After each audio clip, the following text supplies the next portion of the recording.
This is ClueCon Weekly, the official FreeSWITCH web show produced and broadcasted directly from FreeSWITCH. ClueCon Weekly features live updates from the FreeSWITCH developers and presentations from various pioneers of communications technology. ClueCon Weekly is brought to you by FreeSWITCH Solutions, the official consulting firm of the FreeSWITCH open source project. Get help from the experts. Visit freeswitch.com. ClueCon, the premier technology conference for telecom, WebRTC, IoT, and all things maker.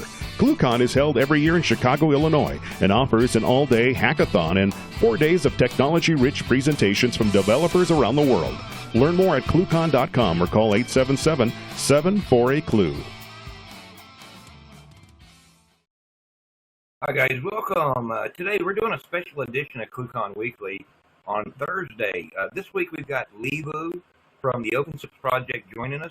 And we're just going to jump straight to it today because he's got a lot of information that he wants to pass. Levu, how are you doing today, sir? Hi, Ken. I'm pretty good. It's a bit late, but I still have enough energy. Yeah, so for guys that are watching, and we got a lot of people watching on YouTube today, tell us who you are so everybody knows exactly who we're going to have joining us today. Wow, I'm an OpenSIPs developer. I've been in VoIP for 5 years now. In fact, working at OpenSIP Solutions was my first gig, and I pretty much loved it and stuck to it up until now. And yeah, I kind of split my time between developing and consulting, and yeah, that's pretty much it.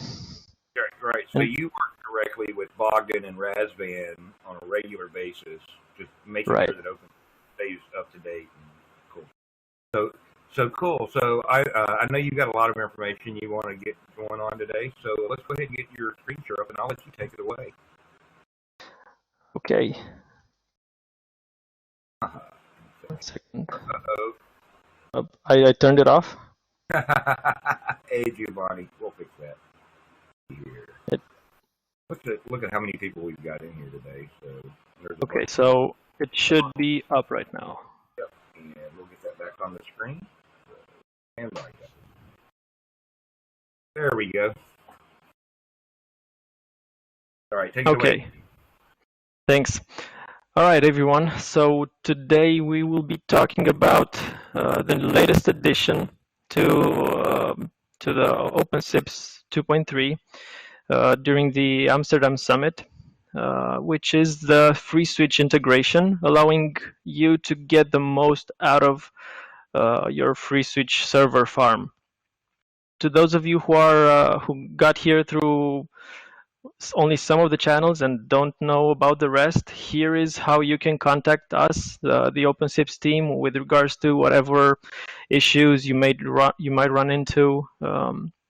You can use the website, you can use our mailing list, you can even ask questions on Stack Overflow, or just go right ahead on IRC and ask us, because we more than anyone know that OpenSIPs can get quite tricky at some point, and just ask for help when you need it. Don't stay stuck. So this is what we are going to go through in today's demo. I mean, towards the end there will be the demo, but in the first part we will be talking about how this feature came to be and what benefits you can get out of it, and also, of course, how it works. So first of all, let's dive into how you can route calls with OpenSIPs. And of course, you can first and foremost do it in a stateless manner, right? We pretty much use a series of heuristics and dispatch traffic to the FreeSWITCH server farm, and you can get something that looks like this. This has as an immediate benefit the fact that it's fast. There's not a lot of provisioning going on, and you can put a lot of calls through it. You can, for some scenarios, this doesn't suffice. because we might want to limit the amount of calls we place on each FreeSWITCH server. That's why you can also go stateful, and OpenSIPs has certain mechanisms to allow you to do this, where it basically keeps track of the number of calls on each box, deciding again the best load balancing decision at a given moment. So now we are channel aware, and we seem to distribute calls evenly, right? We pretty much have the problem figured out. But here are some interesting scenarios where this isn't quite enough. So although these mechanisms have been used in production for 10 years, whatever, 15 years, there is room for improvement. And I'm going to show you a couple of scenarios.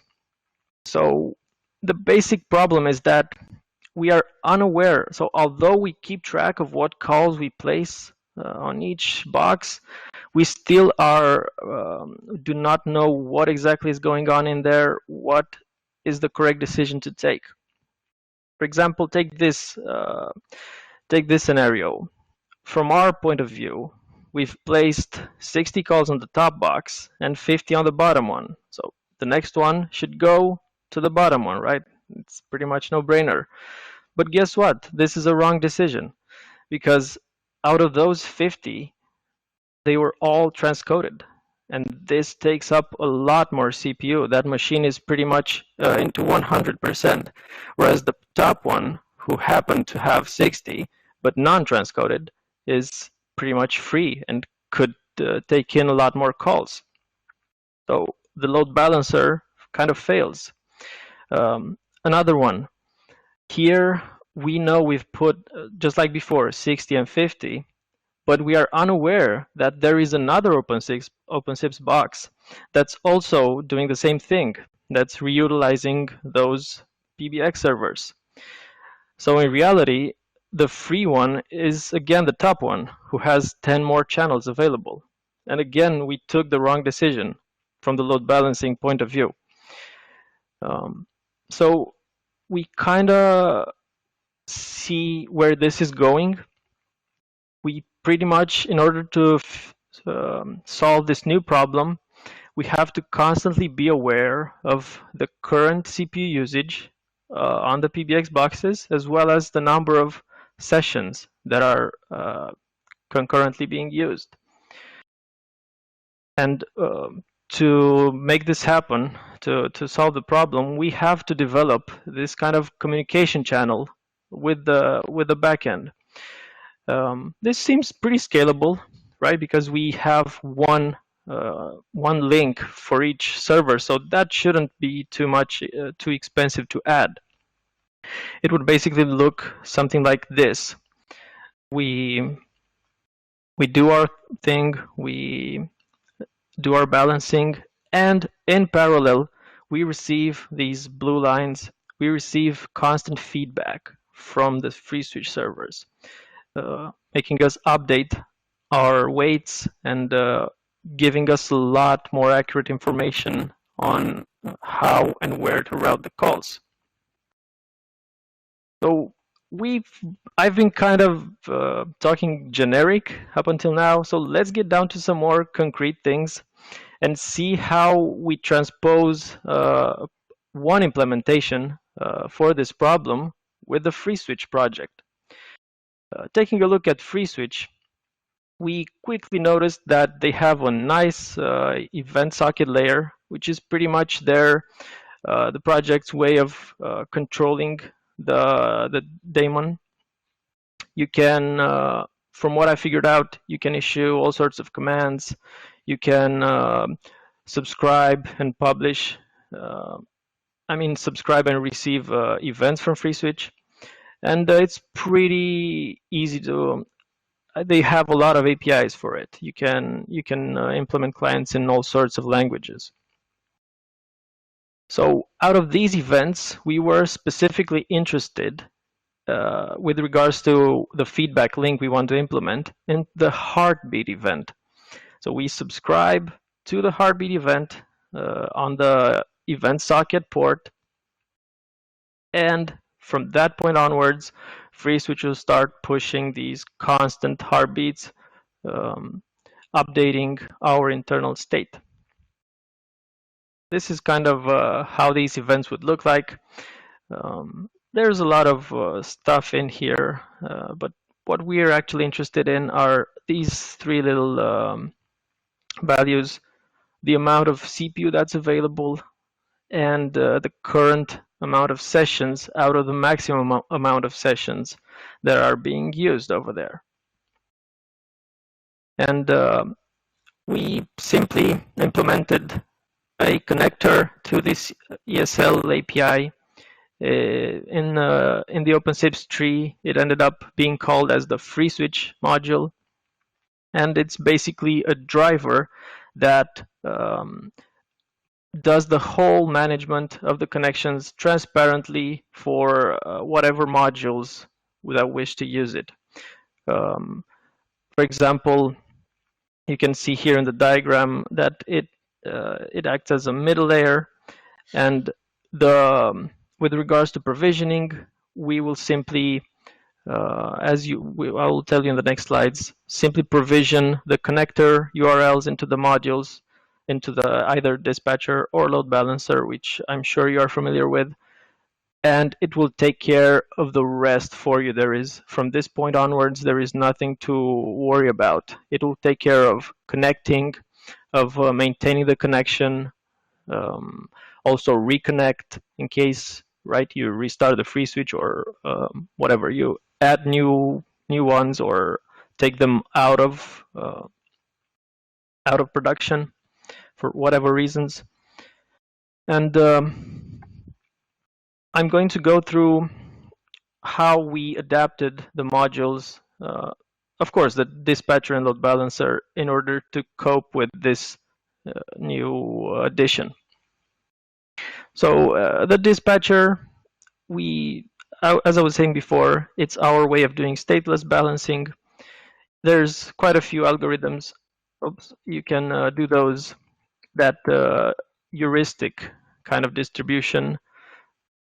And pretty much this is all you need to do in order to introduce this new feature into your OpenSIPs front-ending FreeSWITCH kind of setup. You just load the ESL connection driver and just tell the dispatcher to make use of those URLs that we will provision into its table. This is how the table has been updated. In fact, there is nothing updated into the table. We just changed the type of the weight column. It's now, I guess that's a change, right? So it's now a string instead of an integer.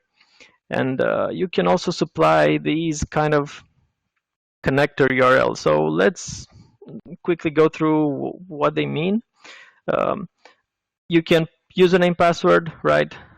And the IP and port, which is optional. I didn't mention it here. That's all you need to provision. From this point, the connection driver, going back, the FreeSWITCH module, it will receive the data from the dispatcher, and it will manage these connections and push the data back into the dispatcher as it arrives. Now, with the load balancer, things are pretty much similar.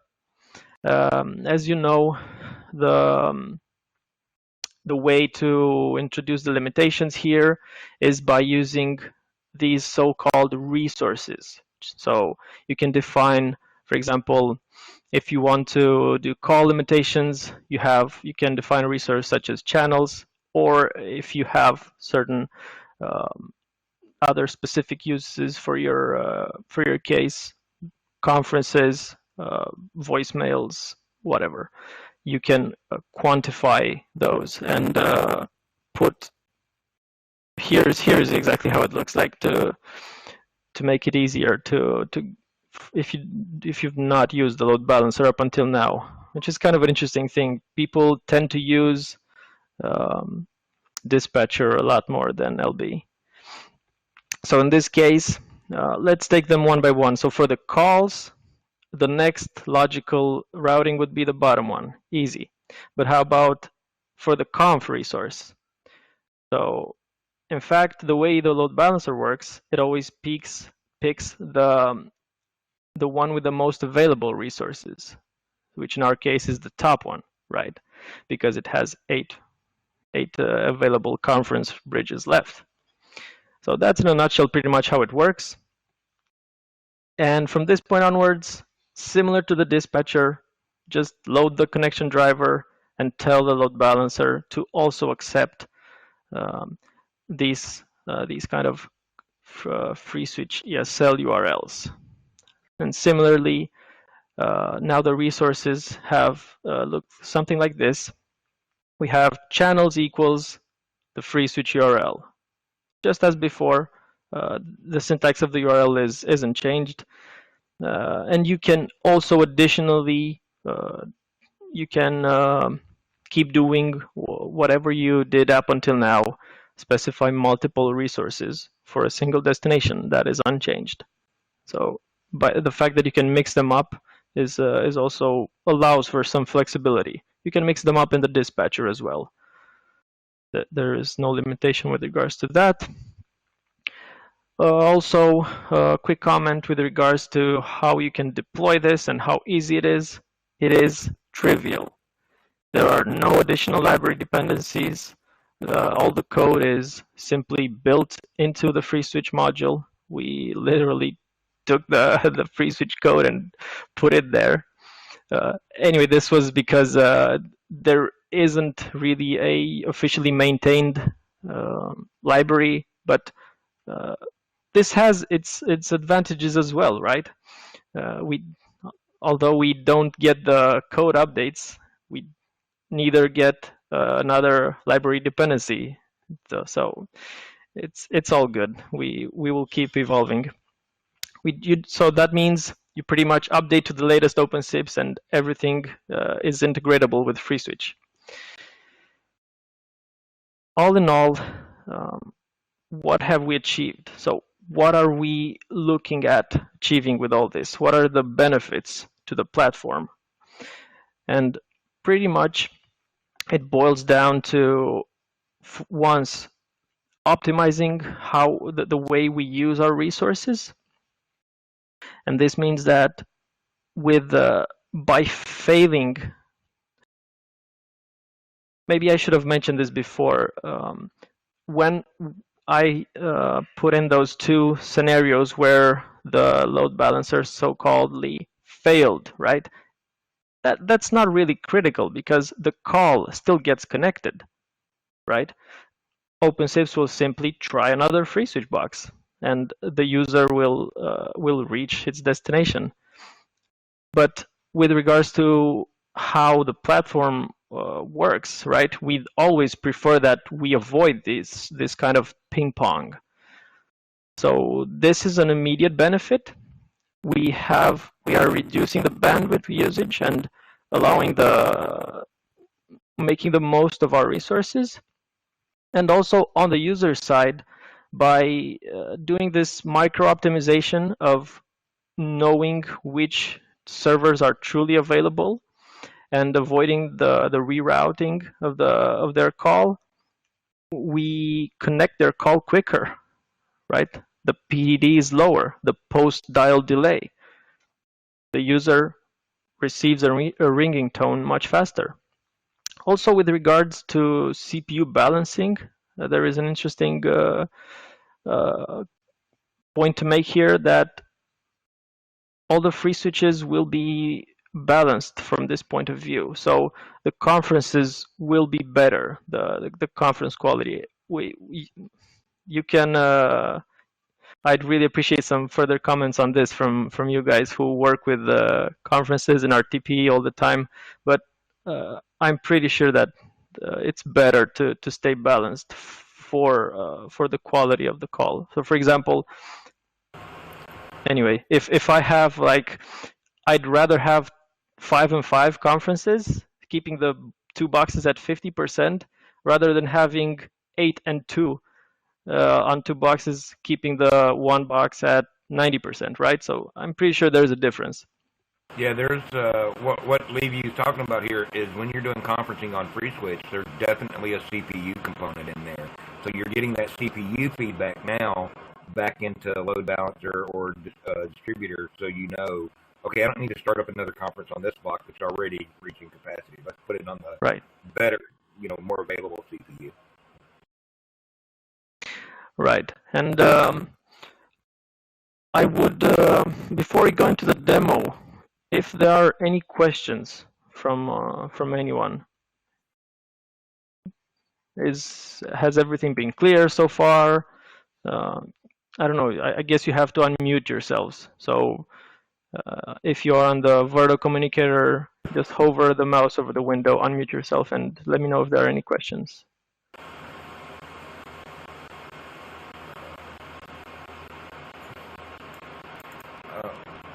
Let's see here. Actually, there's a question from YouTube. Okay. Do you use the balancing in combination with balancing to a domain? Also, OpenSIPs is aware of domains, right? And you can use DNS SRV records. Yeah, of course.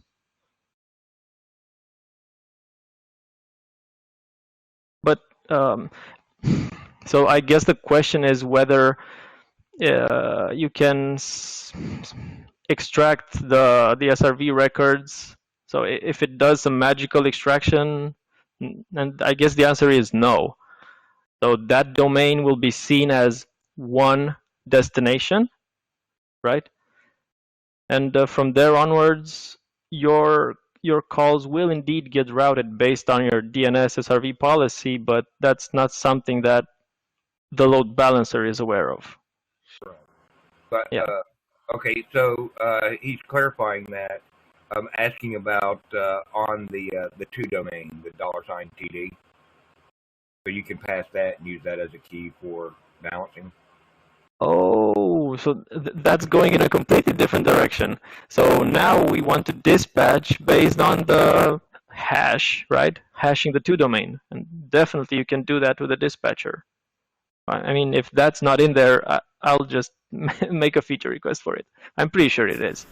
Right. Yeah. And a follow-up, can that be combined with the feedback from FreeSWITCH for better? Okay, this is a good question. And the answer is that you cannot. With the dispatcher, you can add the FreeSWITCH feedback only with the weight-based algorithms, which I'm pretty sure there are just a couple. I can't name them off the top of my head right now, but we can quickly. So let's see here. I've just opened up the documentation. You okay. Okay. Yeah. I believe that in our listener probably do not make difference between dispatcher and load balancer.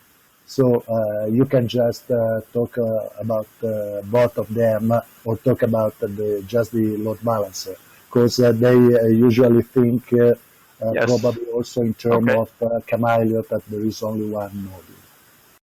Okay, so with regards to hashing and whatever, that won't work. There is just the ones that are weighted, and I'll try to keep them together. Giovanni, thanks for the hint. Right, so just algorithm 4 with the dispatcher will work with FreeSWITCH. And I would like to stress the very big importance of this new integration, because as Livio was telling in the beginning, we normally have, let's say, a farm of FreeSWITCH server that is load balanced or dispatched, or how you can tell it. And but the important thing, we will end up having one or two machines or more machines that take care about the conference. So the users of the conference will go in that on those machines. Then, if we have a conference that gets too many users, this will give a completely disproportionate load on the machine. And we cannot spread the calls because the users must be on the same machine to participate in a conference. So what we do on the OpenSIPs, we dispatch we hash the destination of the conference, and we point the conference on a specific machine. For example, all the conferences for this domain go to that machine, or this conference go to that machine and this other conference go to the other machine. But if those conferences get too many users, then we have a totally disproportionate load, because those machines will act as a video mixing, and this is incredibly heavy on the CPU. So it will be completely unbalanced, also if the number of calls maybe is the same. So it's very important to load balance when you use service that are CPU intensive, to load balance with a real evaluation of what is the machine load. And the only way to do that is with this new integration with OpenSIPs. Right. So, quick comment from my side with regards to this. We can definitely work something out to address the problem of hashing and two large conferences being treated equally as two small ones, I guess. So I'll put it on the list, and we'll also try to fix it. Actually, this is not possible. I mean, you want to use one conference on one machine, and yes. What to dispatch? You just, for example, to send with an hash on destination. For example, I do an MD5 hash on the domain or on the destination, and then I do a module, and the remaining of the module I will put on a specific machine. So I can send you the algorithm, but it's in my presentations. It's very simple, and you end up having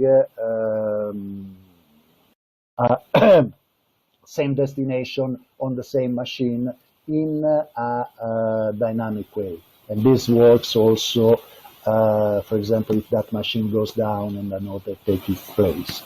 And all is based on the real-time balancing in this way. Okay. Okay, I'd love to see that working. Okay. If there are any more questions, otherwise we will proceed with the demo. Yeah, there was a question. There was a couple of questions from the YouTube channel, real quick. One was, so you can do conferences on different machines on FreeSWITch, and then is there something in FreeSWITch to allow load balancing conferences between multiple FreeSWITch boxes? I'm going to address that real quick.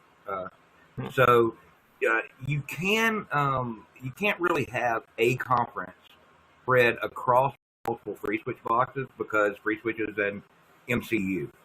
That means all the audio and or video has to get onto the same box for it to get muxed together. With audio, you can do that by having two different conferences on two different FreeSWITch boxes and bridging those two conferences together. But with video, that doesn't work, because you have to have all the individual video streams on one box because of the way the MCU code works. So yes, you can. No, you can't. It really depends. Sorry, that's as clear as mud. As far as load balancing those conferences across the FreeSWITch boxes, There is some things that you can do in the dial plan to check to see how many conferences that you have up and use the limit functionality in FreeSWITCH. But that's gonna get rapidly into an advanced configuration that we really don't have time to talk about here today. But it can be done. And if you need help with that, you can always contact the FreeSWITCH guys via consulting at freeswitch.org, and they'll help you out with that. And there's probably some things that we could in the future talk with the OpenSIPs guys about feeding some of that information back so that it can be used load balancer. But that would again be a feature request for the load balance, for the FreeSWITCH module in OpenSIPs. So anyway, yeah. So there's a lot of things that can be done there. So just keep an eye out for it, and I'm sure me, Levu, Bogdan, and the rest of the crew will be talking about that in the future. Thanks for the questions, guys. Levu, I'll turn it back over to you. Okay, so with the first, with the discussion, theoretical part being over, we're now going to jump into something a lot more fun and dangerous. And why am I saying dangerous? Because I'm going to be running this whole setup that you can see here on a single laptop. So let's talk a bit about it. And let's see what is happening around here. First, we have two OpenSIPs instances. They're both 231, and one of them is using the load balancer without any FreeSWITCH feedback, and the green one is using the new feature. And they are both shipping traffic to a farm of 4 FreeSWITCH servers. They are all running here inside a VirtualBox. In fact, they are containerized using Docker. You'll get to see what's going on in a few seconds, I guess minutes. And the calls end up being terminated into another FreeSWITCH, which acts as our server, the UAS. During all of this time, the OpenSIPs instances are dumping statistics into a InfluxDB database. If you're not familiar with it, just know that it's a time series database. So it pretty much has a timestamp and some data attached to it. That's the format. This allows you to do all sorts of time-oriented processing and statistics. You will see in a few how it looks like. And on top of this database, we will display everything onto this screen, which I'm going to talk about shortly. And before I continue, I'm simply going to delete all the data I have. And I'm going to start it up, actually, because it's going to take a bit. So I'm going to start I'm going to start these two UACs and start pushing traffic. This is CP1 and CP2. And let's continue talking about what is going on in here. So as you can see, the data is starting to come in, and it will take a few minutes to visualize everything. What do we expect to happen? First and foremost, we have provisioned into the, let's call it the dumb OpenSIPs. It knows that each of the FreeSWITCH boxes has 15 available maximum calls. But what it doesn't know, because it doesn't receive feedback from them, that in reality they are provisioned more like this. So the first one is a lot more powerful, let's say. It's able to take in 45 and then 555. Both totaling 60, but in different ways. So what will happen is that the load balancer will gradually balance, at least from its point of view, the calls over to the FreeSWITCH layer. And it will get into this state where the least loaded boxes are actually the ones that it starts with, but they will all come back within 503 maximum calls in progress error, right? So it tries to contact this one first, maximum calls. Then goes to the third one, same thing, fourth one, and only after 4 attempts it is able to terminate the call, resulting in a somewhat poorer performance. Again, this is not the end of the world, but we want the best for our users and for our own service, so why not go for it? Whereas in all this time, the smart OpenSIPs, which has a feedback link with each of the 4 boxes, will quickly figure out that the one that's in reality only one able to receive calls is the top one, and will react accordingly. This is pretty much what we expect to see. And let's jump a bit and see how we can provision all this stuff. First, I'm going to go to the control panel and take a look at the load balancer. I guess it was already opened. So you pretty much, if you want any additional information on how to install it, there are plenty of resources available on the website that you can learn and do this within minutes. And I've pre-provisioned using this nice dialog enhanced by Bogdan. Pretty much you have no way to get this wrong. He added all kinds of validation here, and you will. There is also a nice tooltip here telling you how to provision that free switch. So either a name equals integer kind of resource for each destination, either a URL that's again nicely validated and it pretty much helps you type all this data in.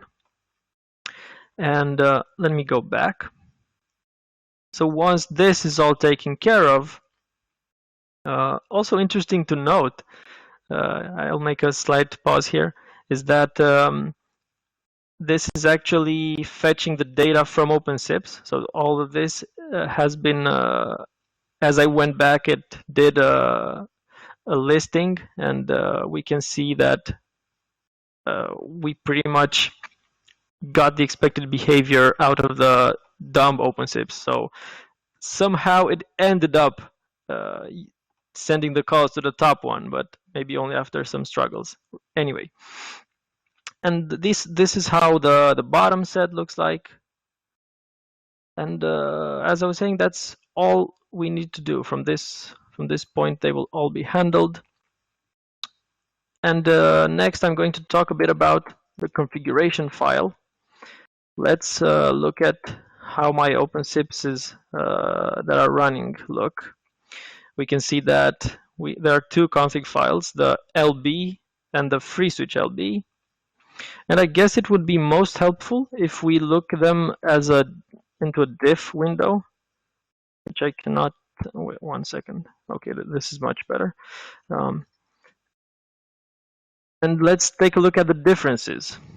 So in other words, what do I have to do in order to get from standard LB to a FreeSWITCH enabled LB? And there's not much to it. As you can see, of course, there are these differences of listener and whatnot. But the only real difference, and here the InfluxDB statistics, we're going to get here towards the end, but they're not relevant right now. So all you need to do are these 2 lines. You see that the blue lines on the right side. This is the FreeSWITCH enabled config. This is it. And from there onwards, it's all pretty much identical. It's very easy to enable, and you pretty much benefit from all this right from the start. I'm looking for the load balance call. I'm just going to look it up. So this is it, our routing logic. Towards the end, we load balance, and nothing changes. There are no additional scripting diffs we need to make.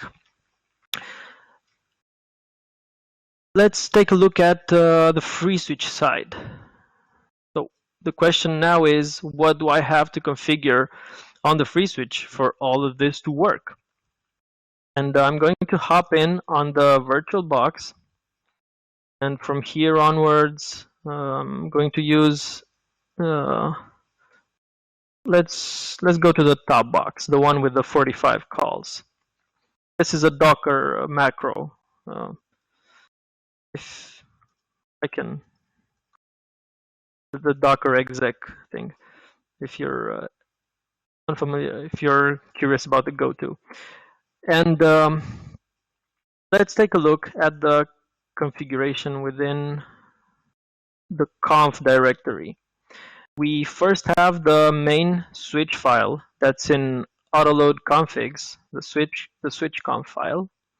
And here, all we need to take care is, I guess, the max sessions, right? I'm highlighting them here. We need to make sure that this is set to a proper value or something that is natural for us. The default is 1000, sorry. And there is also this new parameter that is not present here. It's called event heartbeat interval. Let me see if I got it right on the slides. I guess it's more accurate. Right, so event heartbeat interval. I don't have it here in the configuration because this is a FreeSWITCH 1.6, and as a fun fact, Razvan pretty much binary edited the library to change it to 1 from the default of 20. So if you're using the latest 1.8 FreeSWITCH, you will have the event heartbeat interval, and you can configure the rate at which FreeSWITCH sends this nice little feedback, which, by the way, as I'm mentioning it, why don't we take a look at it? Let me ngrep for some traffic. Wow. Let me ngrep for some traffic on that port, the 8021 port, right? And we can see that once per each second, the OpenSIPs layer is receiving one message, one heartbeat from each of the 4 FreeSWITCHs. This is basically how it works. This is a real feel on how the updates are coming in and how the loads get updated. Let's go back to the FreeSWITCH configuration, right? So we talked about the main FreeSWITCH config file, and there's a second one that you might need to pay attention. I guess they have also some nice little defaults in there.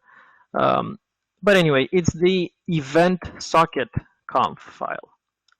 And from here, there are a few parameters like the listening interface for the event socket layer. I guess this is already, you kind of have to configure this, otherwise you wouldn't be able to use the FreeSWITCH CLI, right? You can correct me if I'm wrong. So I guess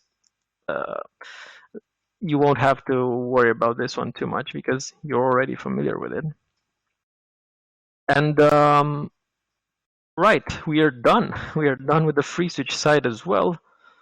I guess the only thing that's left to do now is to go and take a look at the graphs and discuss everything that's going on in the Grafana window.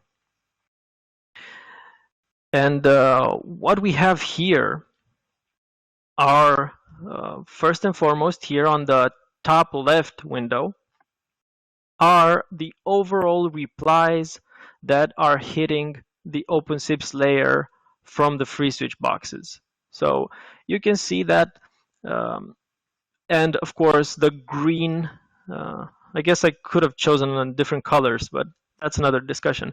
The green line follows the dumb OpenSIPs, while the yellow one follows the FreeSWITCH enabled one. And there is quite a bit of a difference.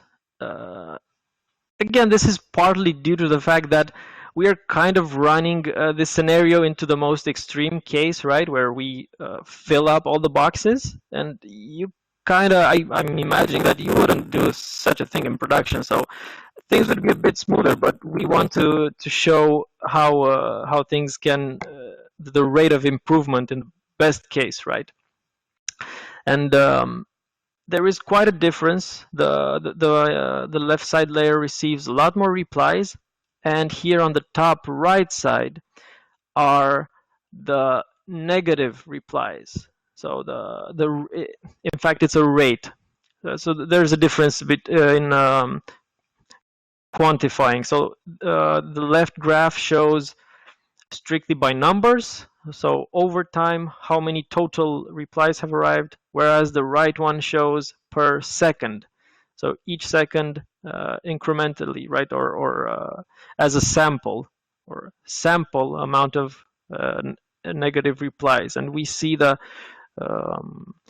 smart OpenSIPs on an average hovering at 0 errors, because it always gets the free switch right.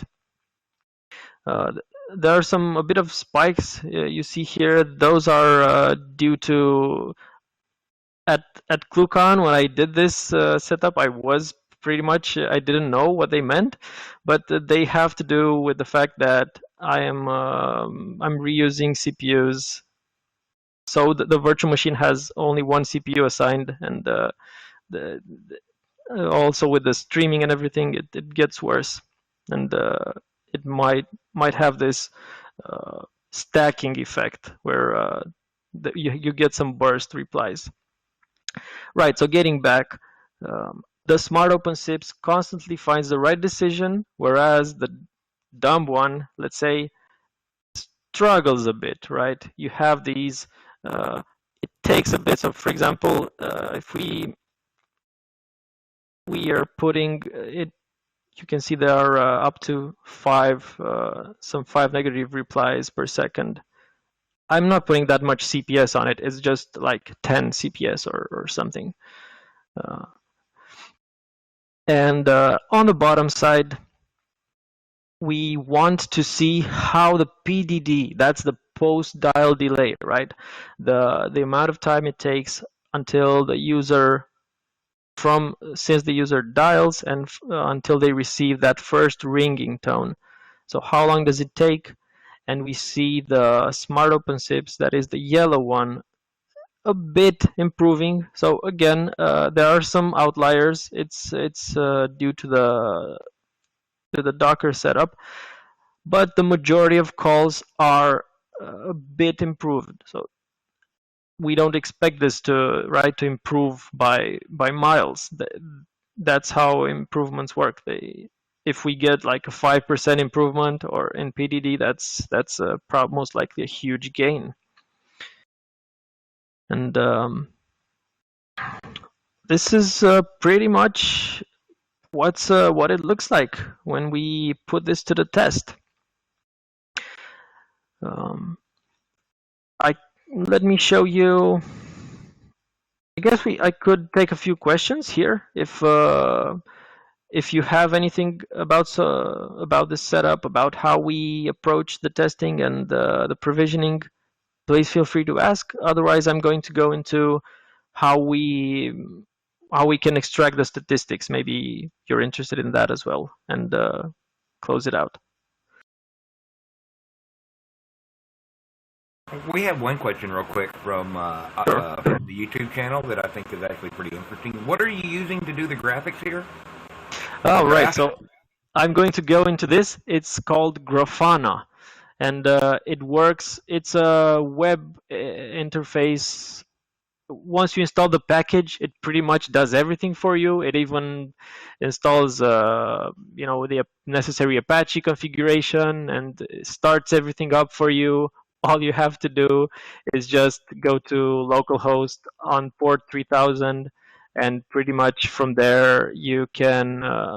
Right, this is the Add Dashboard window. You can see that I've successfully created my first data source and my first dashboard, and the only one. And from here you can just make a new dashboard. Let's hope I don't screw up the other one, and make a graph. Right. Let me edit it on this one, on the live one. So I can go to each graph. Right, so you saw how easy it is to add graphs, right? I just add a row. I can, right, so let's click on graph. I can resize it quickly and add another one to the right, for example. I don't know. This is very easy to build interfaces for your monitoring team, or put them on a nice monitor in your office, whatever. And just click here on each graph. You can edit and change all sorts of things, such as ax limits, the metrics. Here on the metrics is the most important tab, and you can select. This is kind of an SQL-like query which goes into the InfluxDB I was talking about earlier, the time series database. And it's getting all the stats that I named RPL, reply, from host server A, and it's coloring them to green. And I would be really interested to know how you change that color, but that's for another day. And I've added an additional query. You can see here also track down server B statistics on that reply. And it just displays them in parallel. That's how easy it is to set this up. And that's all I did. I mean, for the display part. I'm going to quickly go through what I did on the OpenSIP side in order to push the data into the database. This is how we can display it. Any other questions? Or did you say there was only one question, Ken?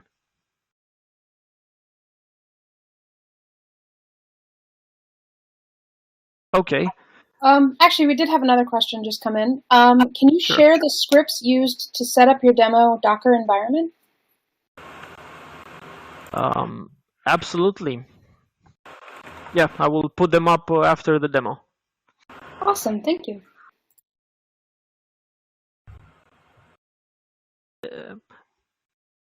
In fact, to be honest, I think I was pretty much reusing the training virtual machine. But if I'm not mistaken, Razvan got the FreeSWITCH Docker images from some official source. I'm pretty sure that he did not build a Docker, a Docker file himself. I'm pretty sure that he got some available. So I'm going to find those for you, and I'm going to list them. All right, wonderful. And we will be posting documentation, any relevant documentation at the bottom of the YouTube video for anyone that is curious. But I think that is it on our questions, if you want to go ahead and continue with right. So let's get into, okay, so here was the coding console. Let's look at the ClueCon Weekly. I guess we could look at either one because they're quite similar. Already opened.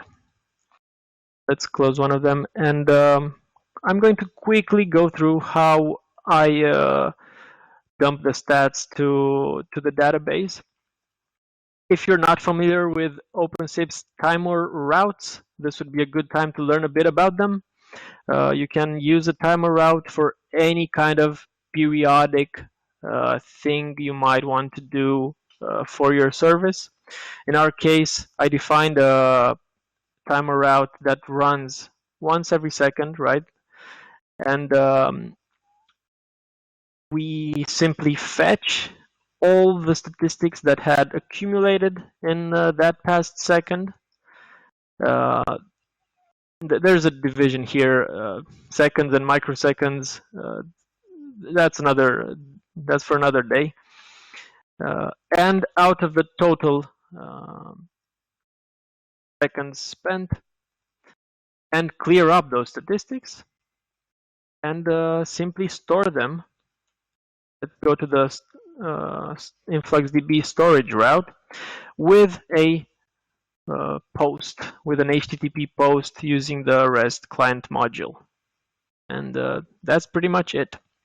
They have, the guys from InfluxDB, they have this format where you put, if you take a closer look, it's the FS demo database. And from that point onwards, we attach the host, which in our case is server A, and a value for that parameter. And that's pretty much it. Just use that as the post's body and post it to localhost 8086. That's how you insert into the database. They made it quite easy to use. And I do a similar thing if we track down the calls of this route. We do this once for the post-dial delay stats, and there's another series of stats with the, we have them here on this timer route for the negative and the total replies. So those, if I go back to the window here, and if we take a closer look here, you can see the RPL and the neg here on graph number 2. Those are the exact stats that we are pushing from this timer route here. In a similar way, again, to the above PDD storage route. I guess it would be worth mentioning how we insert the data a bit. Oh, there it is, cache add. So when we fail a call, if you're not familiar with failure routes in OpenSIPs and how they work, I strongly suggest you hit up the documentation and ask us if you have any sort of questions. But once a call fails, we increment that value into the cache, the negative replies key. We increment it by 1. And that's how we update the local cache. Right, that's pretty much it. I will make sure that the scripts are available for you to use this kind of statistics dumping effect into your existing setups. It's because it can turn up to make quite a good QA on whatever scenarios you are trying to implement or test, or yeah, it's quite a handy tool to have. And let me see if I have some additional slides.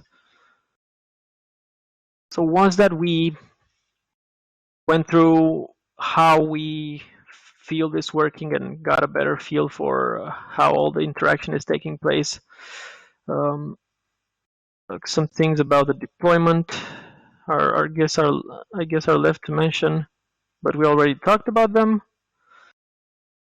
And yeah, there's lots of resources available if you want to learn more about this new feature. We have, let me quickly open them up. They're quite well documented, both the FreeSWITCH module and each of the sections, the relevant sections of the load balancer or the dispatcher. There's also a blog tutorial, and I guess this video pretty much makes for a good tutorial as well. And right, I hope you got something out of this, and just remember that it's very easy to enable, and it's a safe feature, and it will make the best out of your platform. It will have nothing but good things. If there are any sort of questions for the end part, please feel free to ask. So a question from YouTube, from William there. He asked, is OpenSIPs 2.3 as stable as 2.2 at this point? And is it worth them moving on to 2.3 now? This is a good question, because it brings me to talk a bit about today's minor release. So Razvan, while I was preparing for this demo, took in the hard work and put together a new release. So we're now up to 2.3.2. I guess the packages will be available starting tomorrow on the Debian and CentOS repositories. And there were a lot of fixes that went into this minor release. That's kind of a main reason why we decided to go for it. And from my perspective, I can definitely say that it's very stable, and you're pretty much missing out on a lot of things by sticking with 2.2.